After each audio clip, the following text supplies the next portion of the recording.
ഈശോമിശിഹായ്ക്ക് സ്തുതിയായിരിക്കട്ടെ. Lumen Cristo 101 ദിവസം കൊണ്ട് ബൈബിൾ പുതിയ നിയമം വായിച്ചു തീർക്കുന്ന വചനപദ്ധതിയിലേക്ക് ഏവർക്കും സ്വാഗതം. ഇന്ന് ദിവസം 85. ഗലാത്യർ 1, 2, 3 അധ്യായങ്ങളാണ് നാം ഇന്ന് വായിക്കുന്നത്. മനുഷ്യൻ നീതീകരിക്കപ്പെടുന്നത് നിയമപാലനത്തിലൂടെയല്ല, മറിച്ച് ക്രിസ്തുവിലുള്ള വിശ്വാസത്തിലൂടെ മാത്രമാണെന്ന് ഈ അധ്യായങ്ങൾ വ്യക്തമാക്കുന്നു. ഗലാത്യ അധ്യായം 1. അഭിവാദനം. മനുഷ്യരിൽ നിന്നോ മനുഷ്യൻ മുഖേനയോ അല്ല, യേശുക്രിസ്തു മുഖേനയും അവനെ മരിച്ചതിൽ നിന്ന് ഉയർപ്പിച്ച പിതാവ് മുഖേനയും അപ്പോസ്തലനായിരിക്കുന്ന പൗലോസായ ഞാനും എന്നോട് കൂടെയുള്ള എല്ലാ സഹോദരരും ഗലാത്യയിലെ സഭകൾക്ക് എഴുതുന്നത്.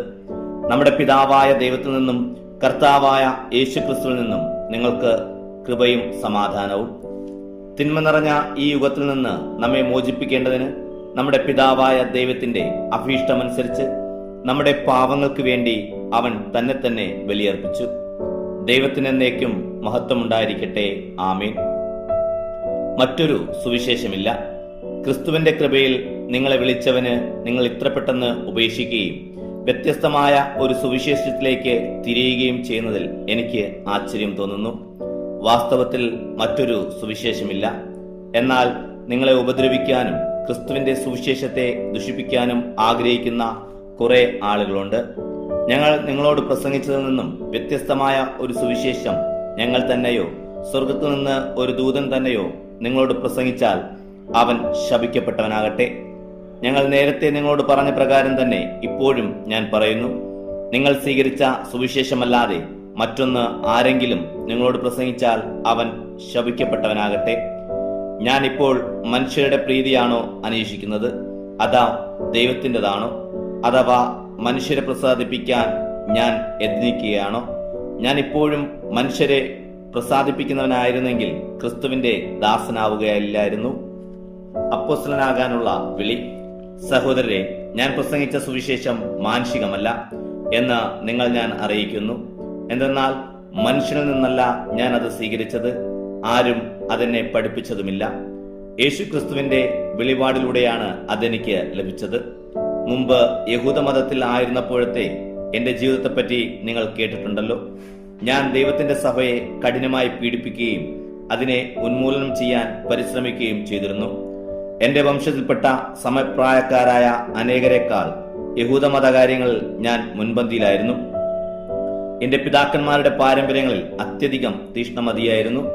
എന്നാൽ ഞാൻ മാതാവിന്റെ ഉദരത്തിലായിരിക്കുമ്പോൾ തന്നെ ദൈവം എന്നെ പ്രത്യേകം തിരഞ്ഞെടുത്തു. തന്റെ കൃപയാൽ അവിടെ നിന്നെ വിളിച്ചു.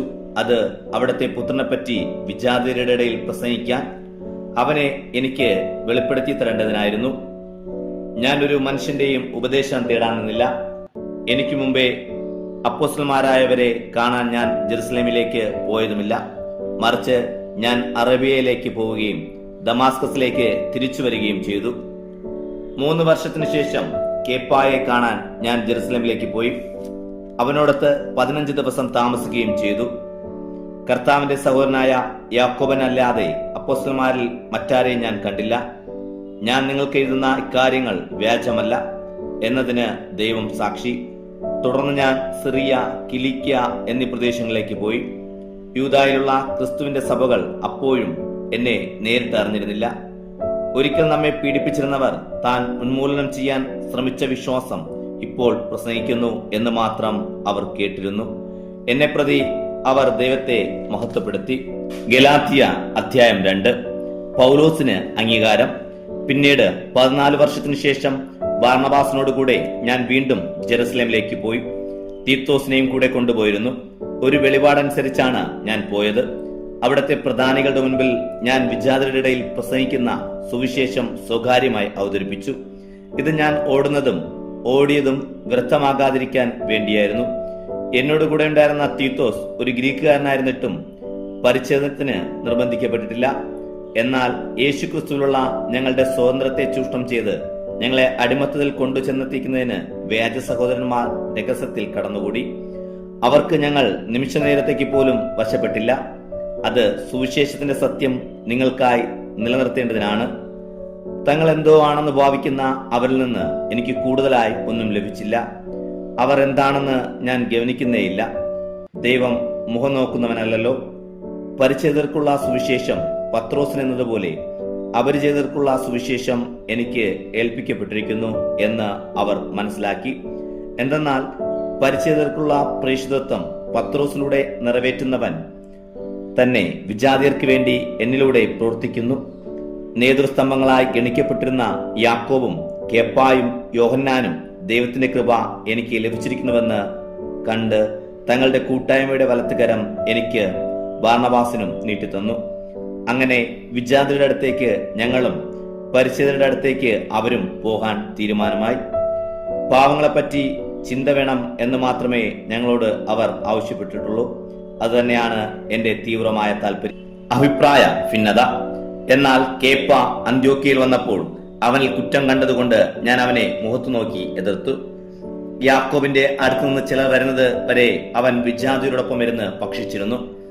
അവർ വന്നു കഴിഞ്ഞപ്പോഴാകട്ടെ പരിച്ഛേദരെ ഭയന്ന് അവൻ പിന്മാറിക്കളഞ്ഞു.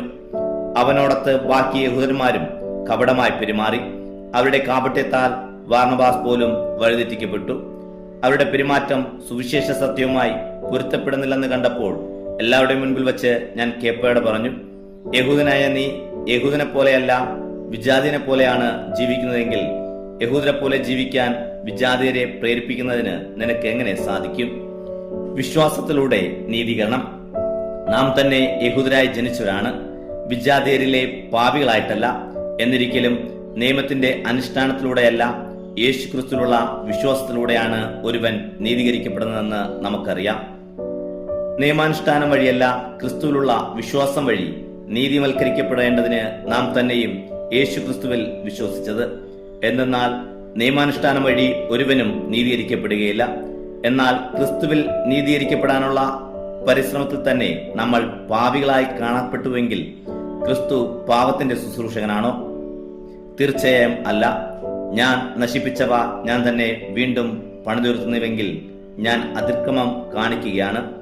എന്തെന്നാൽ ദൈവത്തിനായി ജീവിക്കേണ്ടതിന് ഞാൻ നിയമത്തിലൂടെ നിയമത്തിന് മൃതനായി. ഞാൻ ക്രിസ്തുവിനോട് ക്രൂശിതനായിരിക്കുന്നു. ഇനിമേൽ ഞാനല്ല ജീവിക്കുന്നത്, ക്രിസ്തുവാണ് എന്നിൽ ജീവിക്കുന്നത്.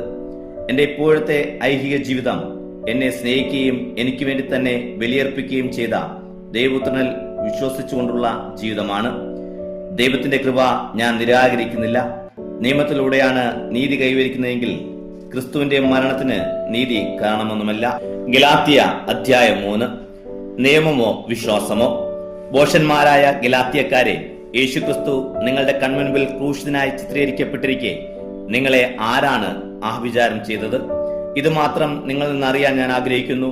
നിങ്ങൾ ആത്മാവിനെ സ്വീകരിച്ചത് നിയമത്തിന്റെ അനുഷ്ഠാനത്താലോ അതോ വിശ്വാസത്തിന്റെ അനുസരണം നിങ്ങളോട് പ്രഘോഷിക്കപ്പെട്ടത് വിശ്വസിച്ചതുകൊണ്ടോ?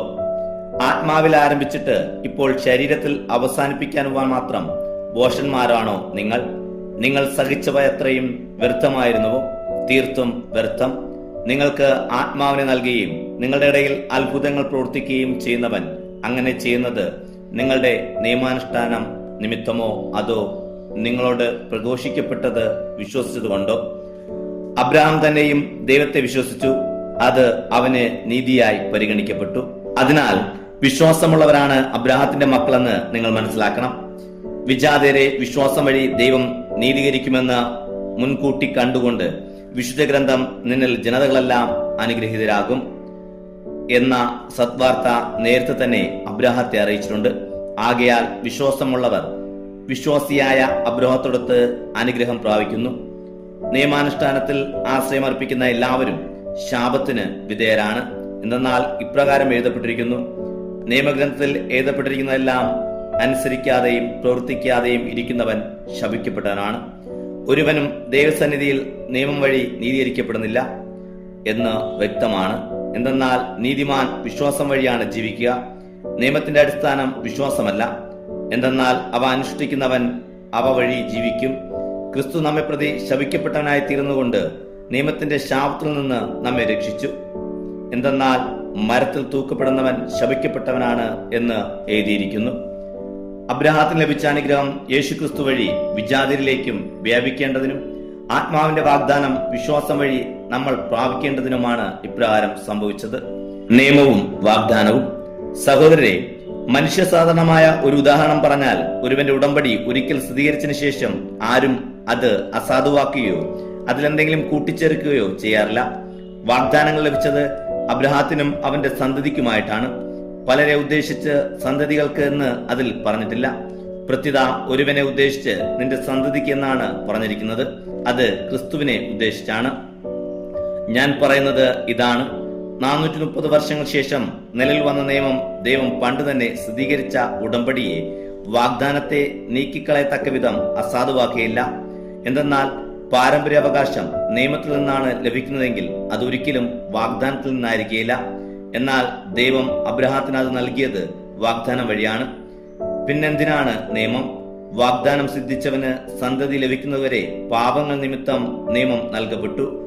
ദൈവദൂതന്മാർ വഴി ഒരു മധ്യവർത്തിയിലൂടെ അത് വിളംബരം ചെയ്യപ്പെട്ടു. ഒന്നിൽ കൂടുതൽ പേരുണ്ടെങ്കിലേ മധ്യവർത്തി വേണ്ടു. എന്നാൽ ദൈവം ഏകനാണ്. നിയമത്തിന്റെ ഉദ്ദേശം അങ്ങനെയെങ്കിൽ നിയമം ദൈവത്തിന്റെ വാഗ്ദാനങ്ങൾക്ക് വിരുദ്ധമാണോ? ഒരിക്കലുമല്ല.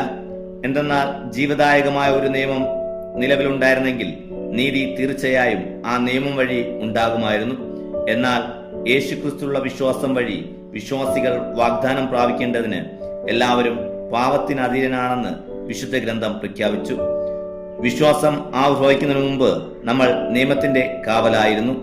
വിശ്വാസം വെളിപ്പെടുന്നതുവരെ നിയന്ത്രണാധീനായി കഴിയുകയും ചെയ്തു.